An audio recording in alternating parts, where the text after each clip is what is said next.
রাত মানেই কি শুধু অন্ধকার, নাকি অন্ধকারের ভেতর লুকিয়ে থাকে এমন কিছু সত্য যা দিনের আলো সহ্য করতে পারে না?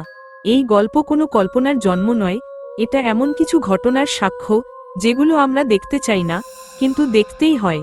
একটি পরিত্যক্ত বাড়ি, কিছু চাপা পড়ে থাকা নাম, আর একজন সাক্ষী যে শুধু গল্প বলতে গিয়েছিল কিন্তু নিজেই গল্পের অংশ হয়ে গেছে। এই যাত্রা ভয়ের নয়, এই যাত্রা সত্যের, আর সত্য সবচেয়ে ভয়ঙ্কর। বাংলার প্রত্যন্ত এক অঞ্চলে, ঘন জঙ্গলের ধারে, একটি পরিত্যক্ত জমিদার বাড়ি আছে। লোকেরা যাকে বলে নিশ্চুপ বাড়ি। দিনের বেলা সেখানে পাখিও বসে না, আর রাত হলে কেউ কাছাকাছি যায় না। গ্রামের বয়স্করা বলেন, প্রতি অমাবস্যার রাতে নাকি সেই বাড়ির জানালায় আলো জ্বলে ওঠে। শোনা যায় পায়ের শব্দ, আর দূর থেকে ভেসে আসে এক নারীর কান্না। কেউ বলে আত্মহত্যা, কেউ বলে নির্মম বিশ্বাসঘাতকতা, কেউ আবার বলে ওখানে কিছু অসমাপ্ত রয়ে গেছে। আমি এসব গল্প বিশ্বাস করতাম না, অন্তত সেদিন পর্যন্ত না। ক্যামেরা, টর্চ লাইট, রেকর্ডার, সব প্রস্তুত। ঘড়িতে রাত 11:45। গ্রামের শেষ আলো পেরিয়ে আমি যখন কাঁচা রাস্তায় পা রাখলাম, হঠাৎই চারপাশটা অস্বাভাবিকভাবে চুপচাপ হয়ে গেল। না ঝিঝির ডাক, না বাতাসের শব্দ, শুধু আমার নিজের নিঃশ্বাস।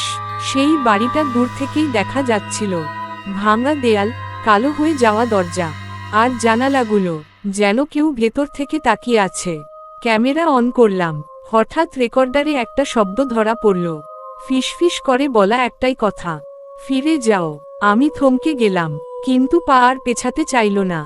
দরজা ঠেলতেই একটা তীব্র ঠান্ডা হাওয়া বেরিয়ে এলো। ভেতরে ঢুকেই মনে হলো আমি একা নই। দেয়ালে ঝুলে থাকা পুরনো আয়না, মেঝেতে ছড়িয়ে থাকা কাগজ, আর সিঁড়ির ধাপে ধাপে অদ্ভুত কালো দাগ। উপরতলা থেকে তখন ধপ ধপ ধপ কার পায়ের শব্দ। এক ঘরে পেলাম একটা পুরনো ডায়েরি। লেখা ছিল অস্পষ্ট, কিন্তু বারবার ফিরে এসেছে একটি নাম, অনিন্দিতা। ডায়েরির শেষ পাতায় লেখা, আমি মরিনি, আমাকে মুছে ফেলা হয়েছে, কিন্তু এই বাড়ি সব মনে রেখেছে। হঠাৎই ঘরের আলো নিভে গেল। ক্যামেরা তখনও চলছিল।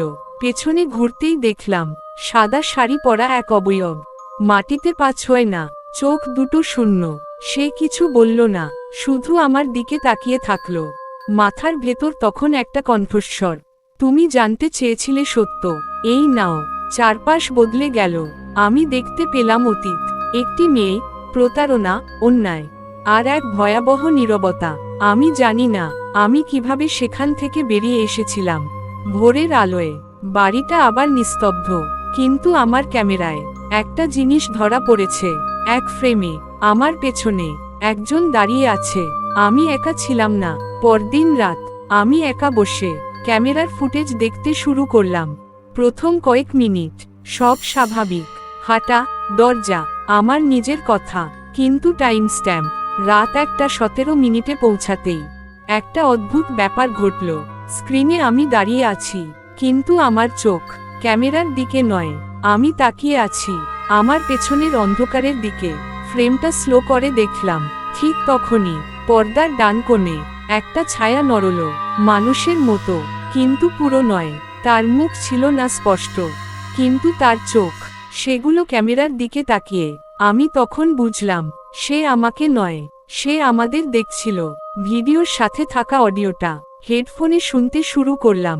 প্রথমে শুধু হাওয়ার শব্দ, তারপর একটা কণ্ঠ, খুব ধীরে, খুব কাছ থেকে বলা, সে এখনো এখানে। আমি থমকে গেলাম। কার কথা বলছে সে? আমি আবার সেই ডায়েরির কথা মনে করলাম। গ্রামে ফিরে গিয়ে একজন বয়স্ক লোকের সাথে কথা বললাম। তিনি অনেকক্ষণ চুপ করে থেকে বললেন, অনিন্দিতা কোনো ভূত ছিল না, সে ছিল ওই জমিদারের মেয়ে। সেই সত্য জানতে চেয়েছিল, আর সত্য জানতে চাওয়ার মূল্য তাকে দিতে হয়েছিল। তিনি আর কিছু বললেন না, শুধু বাড়িটার দিকে তাকিয়ে একটা কথা বললেন, সব আত্মা মরেও মরে না। সেই রাতেই আমার ফোনে একটা অডিও ফাইল এলো। কোনো নাম নেই, কোনো নম্বর নেই। প্লে করলাম, একই কণ্ঠস্বর, তুমি শুরু করেছ, এখন শেষ করো। তারপর হালকা হাসি। আমি জানতাম ফিরে যেতে হবে। এইবার আমি একা নই, সাথে আছে আরও ক্যামেরা, আরও আলো, কিন্তু অন্ধকার। এইবার আরো গভীর। বাড়ির দরজা আগেই খোলা ছিল, ভেতর থেকে মোমবাতির আলো আসছে। আমি কিন্তু একটাও মোমবাতি জ্বালাইনি। উপরতলার সেই আয়নার সামনে দাঁড়ালাম।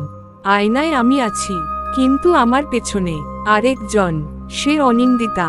সে এবার কথা বলল, তোমরা শুধু গল্প শোনো, কিন্তু কেউ শোনে না আমাদের আর্তনাদ। হঠাৎ আয়নায় ফাটল ধরল, চারপাশ অন্ধকার। আমি জানি না এই গল্পের শেষ কোথায়, কারণ কিছু সত্য শেষ হয় না। এই ভিডিওটা আপলোড করার পরেও যদি কিছু ঘটে, তাহলে বুঝবেন এই গল্প এখনো চলছেই। ভিডিও আপলোড করার ঠিক 15 মিনিট পর আমার ইউটিউব লাইভ চ্যাটে একটা কমেন্ট ভেসে উঠল। ইউজারনেম নেই, প্রোফাইল ছবি নেই, শুধু একটাই লাইন, তুমি আয়নাটা দেখাওনি। আমার শরীর ঠান্ডা হয়ে গেল, কারণ সেই আয়নার কথা ভিডিওতে আমি বলিনি। পরের কয়েক ঘন্টায় একই অজানা অ্যাকাউন্ট বারবার কমেন্ট করতে লাগলো, তুমি মাঝখানটা বাদ দিয়েছ, সত্যটা এখনো বলা হয়নি। ও একা নয়, সব কমেন্টের টাইম স্ট্যাম্প একই, রাত 3:33। সেই রাতেই আমি স্বপ্ন দেখলাম আমি আবার সেই জমিদার বাড়িতে, কিন্তু এবার বাড়িটা ভাঙা নয়, নতুন, আলোকিত, ভর্তি মানুষে। সবাই চুপচাপ দাঁড়িয়ে একটা ঘরের দিকে তাকিয়ে।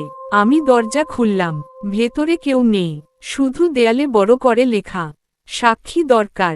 আমি ঘেমে উঠে জেগে উঠলাম। পরদিন থেকে অদ্ভুত জিনিস ঘটতে লাগলো। ক্যামেরা নিজে নিজে অন হয়ে যায়, রেকর্ডারে রাতের বেলা পায়ের শব্দ ধরা পড়ে। একদিন স্পষ্ট শুনলাম, তুমি দেখেছ, এখন দেখাও।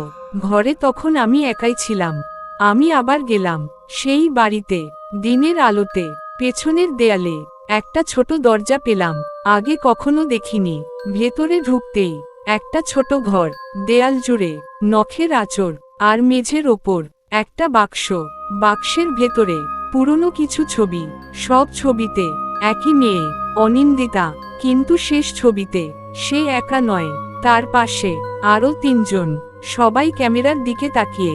আমি তখন বুঝলাম এই গল্প শুধু একজনের নয়, এই বাড়িতে আরও সত্য চাপা পড়ে আছে। আর যারা জানতো তারা কেউ কথা বলেনি, কিন্তু দেয়ালগুলো সব দেখেছে। ফেরার সময় আমার রেকর্ডারে শেষ একটা অডিও ধরা পড়ে। এইবার অনিন্দিতার কণ্ঠ নয়, একাধিক কণ্ঠ একসাথে। তুমি যদি থামো, আমরা থাকবো, তুমি যদি বলো, আমরাও বলবো। তারপর নিঃশব্দতা। পার্ট -3 আপলোডের 3 দিন পর আমার দরজার নিচে একটা খাম পেলাম, কোনো নাম নেই, কোনো ঠিকানা নেই, ভেতরে